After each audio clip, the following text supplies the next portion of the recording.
નમો ભગવતે વાસુદેવાય।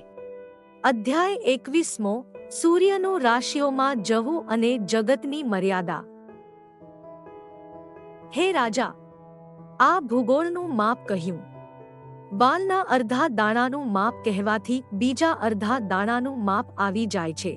જેવું ભૂગોળનું પ્રમાણ છે તેવું ખગોળનું પણ છે। ભૂગોળ અને ખગોળ વચ્ચે રહીને સૂર્ય ત્રિલોકીને પ્રકાશ કરે છે। તે સૂર્ય ઉત્તરાયણ, દક્ષિણાયન અને વિષુવત નામની ઓછી વધતી અને સરખી ગતિથી અને ઊંચા નીચા સ્થાનોમાં ચાલવાથી દિવસો લાંબા ટૂંકા થાય છે।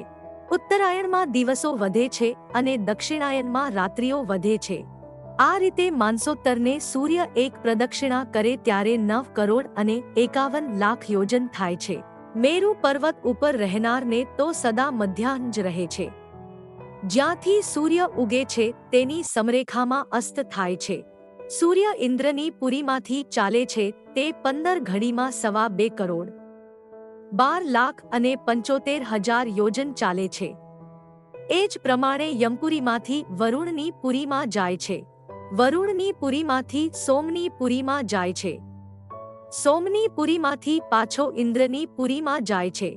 તે રીતે બીજા ગ્રહો પણ નક્ષત્રોની સાથે ઉગે છે અને આથમે છે। સૂર્યનો રથ એક મુહૂર્તમાં પુરીઓને ફરીને 34 લાખ અને 800 યોજન ચાલે છે। તેની ધરીનો ઉપરનો ભાગ મેરુ પર્વતની ઉપર આવેલો છે, જેની અંદર પરોવેલું અને ઘાણી પેઠે ફરતું સૂર્યના રથનું પૈડું માનસોત્તર ઉપર ફર્યા કરે છે। તે ધરીમાં બીજી ધરી રાખેલી છે, તે મોટી ધરીથી ચોથા ભાગની છે। તે ઘાણીની પેઠે ફરે છે। તેના ઉપરનો ભાગ ધ્રુવમાં લગાડેલો છે।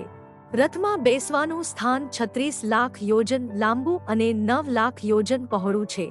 રથની ધોંસરી 9 લાખ યોજન વિશાળ છે। 7 ઘોડાઓ તેને ખેંચે છે।